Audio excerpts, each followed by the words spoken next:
In this video, we're going to have a look at how the Bosch Intuvia display works. So this display is one up from the bottom display. The previous one that we looked at was called the Purion, so the basic one that had a LCD screen and the buttons combined on the handlebars. This has now got the two different pieces split out. Now, one of the big benefits of going for the Intuvia display is that this display can be removed from the handlebars. So just behind here, there's a little clip I press, and this will come off, and that will go in your pocket essentially when you are leaving your bike parked somewhere. So if anybody comes up to your bike now, unless they have a display to go on your bike that matches the Intuvia, then they're not going to be able to start your bike and ride it off.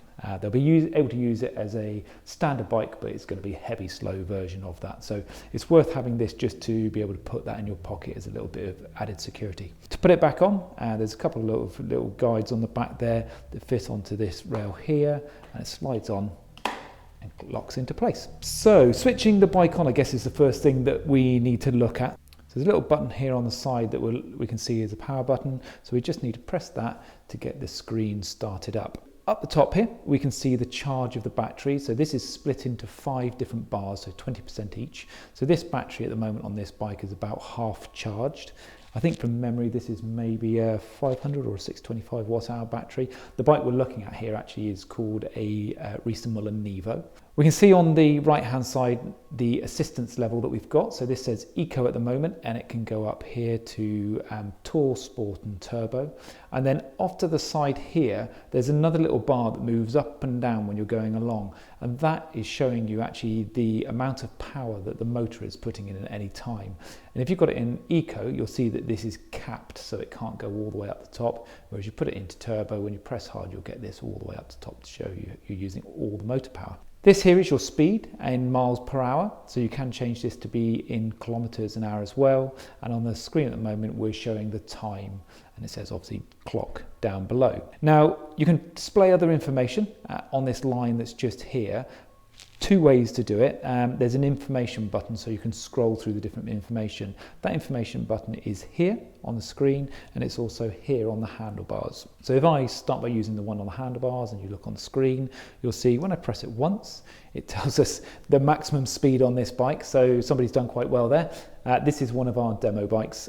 So somebody's been out and they've managed to do 40 mile an hour on this bike. That will be downhill, not assisted. Average speed that's been covered is 10 mile an hour on this bike. Trip time since it was last reset, 6.5 hours.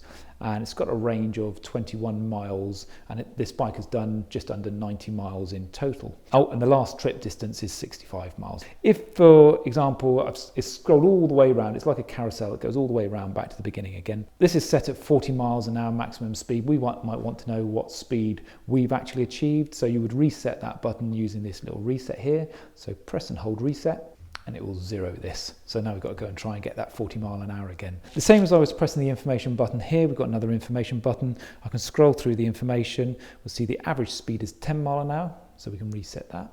And we'll see now the trip time has been zeroed as well. The range is still 21 miles. You can actually reset this to calculate it as per the factory settings. So the bike is going to work out how you're using it, your weight, the terrain that you're riding on, the average sort of energy consumption you're getting for your bike, and give you an accurate mileage. So I could reset that one as well. So let's have a quick look and see if it's any different from the factory setting.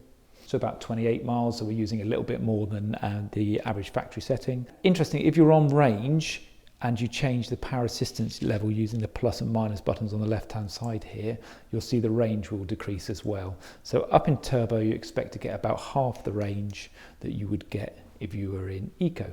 So going across again, odometer, you can't reset this because this is the mileage that the bike has done. So this is permanently stored on the motor, and it will always tell us. So it's a bit like a car, you can't just get rid of that mileage, so we know exactly how many miles the bike's done. So you get all that information available. So it's a few more bits of information than were available on the Purion display, but still the basics like the range and the battery charge are probably the most important ones on there. But it's just nice to know some of the things like the average speed that you're doing and also maximum speed as well. Now, to switch your lights on and off on this one, you've got a little button on the side here. In fact, I'll come in this way, hold my hand in front of the light and switch the light on. There we can go, you can see them. And then when I switch them back off again.